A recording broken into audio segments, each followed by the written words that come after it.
In the name of the Father, and of the Son, and of the Holy Spirit.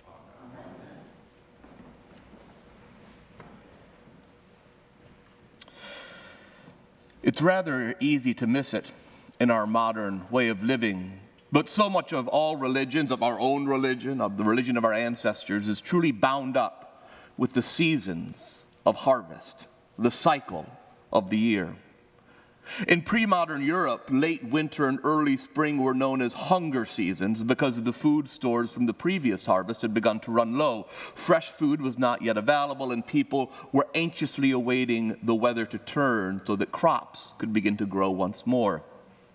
The celebrations we call in the Anglican tradition Shrove Tuesday are related to the European celebrations of Carnival, a word that comes from carne vale, to put away meat. This was the day when you would eat up perishable winter store foods before they spoiled, and during Lent, your diet would shift to preserved foods like dried fish, grain, roots, vegetables. Partly for spiritual reasons, but partly, of course, because that was all that was left at this time in the year. And then around the time of Easter, those first early greens would begin to sprout, wild herbs and the like. And so you would begin to celebrate and feast once more on the richness of creation. None of this really resembles the world most of us live in anymore, where most people, or at least most people in our area of the country, can go to a store and buy almost any type of fruit or vegetable, meat or fish anytime you want, no matter the climate impact. And so the way in which the Lenten fast connected you with all of creation, which was also struggling with scarce resources near the end of winter, that has largely disappeared from our modern experience of the cycle of the seasons and harvest. In the Hebrew Bible reading for today from Deuteronomy 26, we are brought even farther back into the ancient world as we encounter one of the ancient harvest feasts of the Israelite people. It is the Feast of First Fruits, the very first of the harvest festivals. Barley is a lighter grain that ripens more quickly than wheat. And so when those first barley grains would ripen, the people would tie a ribbon or a piece of cloth around it. And then they would cut off a sheaf and bring it to the priest as a thank offering. As one scholar explains, the first thing the Israelites did after a long and laborious season of growing crops was express their thankfulness to God for meeting their needs. But this feast was not just a harvest festival to give thanks to God that the winter was at an end and that the early crops had begun to sprout, that the first harvest had arrived. As we heard in today's reading, the offering was situated within the history of the people of God. And so after the priest took the basket with the sheaf of grain and set it before the altar, the worshiper would recite an ancient confession of identity and faith. A wandering Aramean was my ancestor. He went down into Egypt and lived there as an alien, few in number, and there he became a great nation, mighty and populous. And the confession continued, rehearsing the story of the slavery in Egypt, the rescue of God's people through the Exodus, the arrival into the Promised Land. And after offering that first fruit sacrifice, the worshiper would then celebrate with a bounteous feast full of joy and goodness. It might be helpful here to pause and remember the setting and context of the book of Deuteronomy. Deuteronomy is presented as a rehearsal of the law on the brink of the entry into the Promised Land long, long ago, likely around the 14th century or so BC. The law was first given, of course, at Mount Sinai when Moses ascended up the mountain, but now, after 40 years of wandering, encamped on the plains of Moab, Moses reviews the people's history, instructs on their laws, and urges them to be loyal to the God who has brought them thus far. That's how the book presents itself. Most scholars think that the book itself was brought together in the form we have it much later than that. The main sections were likely edited in the 7th century, some 700 years after the actual entry into the Promised Land. And much of the book seems to align with the reforms of King Josiah of Judah, who'd rediscovered the scroll of the Torah and who sought to restore the worship and civic life of the nation to the original intentions of God. You see, before the reforms of Josiah, the nation had experienced a century of Assyrian imperial domination that had reduced it to a rump state. The military alliances of the previous monarchs of Israel had led to the blending of the worship of God with the worship of other religions, and the social systems that God had intended for the people to have had almost entirely broken down as society largely took care of the wealthy and powerful. In Josiah's time, the might of Assyria was declining, and Josiah is seeking to reestablish the dignity and the integrity of the nation in their religion, to restore Israel to Israel had always been intended to be. So, the rehearsal of the story of the wandering Aramean ancestor, this is key in reclaiming their sense of identity and vocation in the world. As one scholar notes, those who put together the book of Deuteronomy know that, quote, when a people forget their past, they lose their present and their future. And so that first grounding of the confession is that their ancestor was someone who wandered. Scholars debate whether this wandering Aramean was Abraham, who God sent out of his homeland to wander in search of a promised land, or if it was Jacob, who was caused to wander because of the actions of his father-in-law and his own sin. Rabbinic commentary generally favors Jacob. Many modern scholars favor Abraham. The point, however, is not in the precise person. That's why the confession, I think, doesn't even name either patriarch. The point is that this ancestor of God's people was a wandering person. The Hebrew word used for wandering is avad. It's a word that usually means to perish or be destroyed. It's used sometimes in the Hebrew Bible to describe a lost animal, like a sheep, who by being lost runs the risk of perishing. So the wandering Aramean isn't someone who likes to travel. This is someone who was dislodged from a safe home, forced to wander in ways that brought danger and risk of peril. This is the ancestor of God's people. So this ritual was meant to underscore that the connection of God's people to the land was solely through God's gracious gift.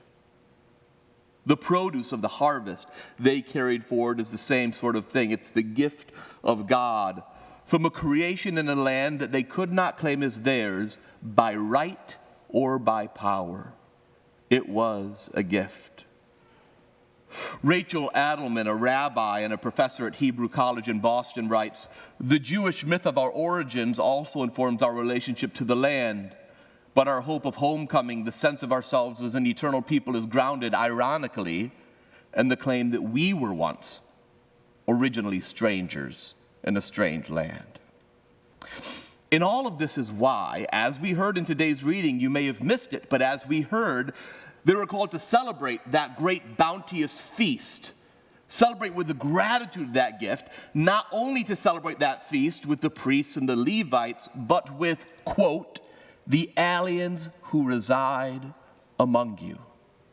So when they celebrate with gratitude the gift of the first harvest, God tells them to bring together with them the aliens in their own land, those who are wandering, those who are at risk of peril and destruction, and they should share the first fruits of the harvest with them. And they do this because their ancestor was a wandering Aramean, so they need to accept the wanderer among them.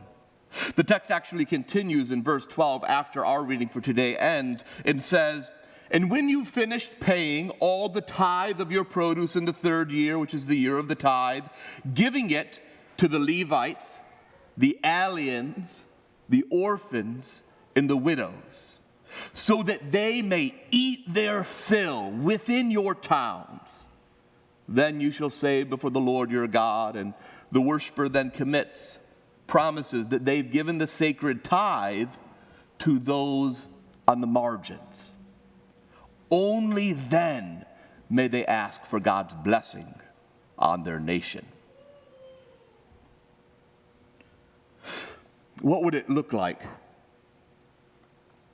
I wonder, if we as a society connected ourselves more deeply to the patterns of nature and harvest all around us, if we reconnected ourselves to the fragility of creation, how might that shift how we live?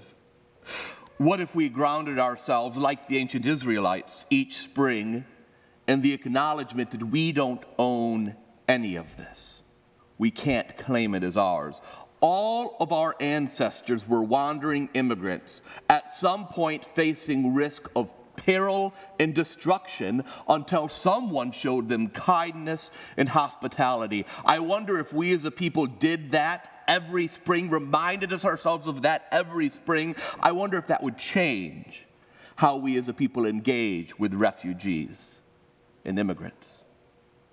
I wonder if laws that criminalize unauthorized border crossings, something that's only been a criminal act for about 100 years, that was only made a criminal act because of the racist desires of early 20th century Americans to keep out people of color. I wonder if laws that made that a criminal thing would vanish, and if instead would be replaced with laws that help people find safe ways to navigate toward a better life, toward the bounty that every human being deserves simply by virtue of being a person. It's probably too much to hope for. I know. But in a world where those who are wandering and fleeing destruction are increasingly ignored and walled out, this ancient law requiring the followers of God not just to welcome them, but to invite them to your springtime harvest feast. This is a stinging indictment upon the stinginess of our society. This law destroys the illusion that we have created and own this land as ours, because this is not our land. This is God's land, and we are accountable for how we have stewarded this when it comes to all of God's children. But even if that's too much for you, fine. That's okay. Try this perhaps. Perhaps just draw in your focus a bit more to even just those around you who find themselves on the margins. I mean, Lord knows the average worshiper who arrived for the Feast of First Fruits, that person had little power to effect changes in national governance. Maybe that's why the corruption of the Israelite governance led to its downfall after all. There's a lesson there. But if we draw our focus in, I'm reminded of a story about Rich Mullins. If you don't know Rich Mullins, he was one of the most successful contemporary Christian artists of the 90s. Rich made millions, but gave all of his millions away. Even at the height of his success, he lived in a small hogan on a Navajo reservation, teaching music to children when he wasn't out on tour. All of the profits from his albums and his tours went to the elders of his local church, who paid him, at his request, the average salary for a laborer in the U.S. And then they gave all of the rest of it away to charitable work. Stories told that Rich was on tour in Ireland and a dog ate his only pair of shoes. Unsurprising, he only traveled with one. The guy they were saying felt bad and so gave him a pair of shoes, but they were cloth shoes, and a friend told Rich those shoes were not going to last a tour like the one he had planned. And he told Rich not to worry, he'd get him a pair of boots instead. And then this friend took off his boots to go into the kitchen and make tea. When he came back, Rich was wearing his boots. He didn't have a conceptualization of private property. That had not been his friend's intention, as that was a pair of brand new boots worth a few $100s. But what are you going to do? Sometime after that, he saw Rich at a music festival a few months later, and he asked him, whatever happened to those nice boots he gave him? And Rich said, I just gave them to some kid on the reservation who didn't have any shoes. I just gave them to some kid on the reservation who didn't have any shoes. Rich's friend reflected, so I guess Rich was responsible for me giving my very best to the poor without ever knowing it. Because you see, Rich, he couldn't see a person in need and not respond. He knew the purpose of his life was to pour it out as a sacrifice for others, just like Jesus did, just like we are called to do. And we can and we must advocate and protest, educate, get people to vote. We must, as followers of Jesus, work for a society that has the same care for those at the margins that God created ages ago. Absolutely. But we also must act and work locally. Because it doesn't do you any good if you shout about the immigrant at the border and don't care about the marginalized in your own town. Both are people with sacred dignity. Our own feasts and joy, when they come at the end of our Lenten fast, they must not just be about our own comfort and delight.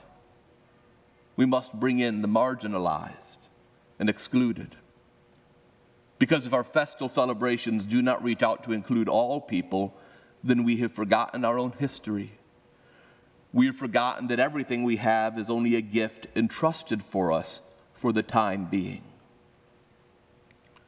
So perhaps a good question to begin your Lent with is this: what will you do with your gifts? What do you think is yours by right? And can you hear God whisper that it's not yours by right? Who is God calling you to invite to the table? Amen.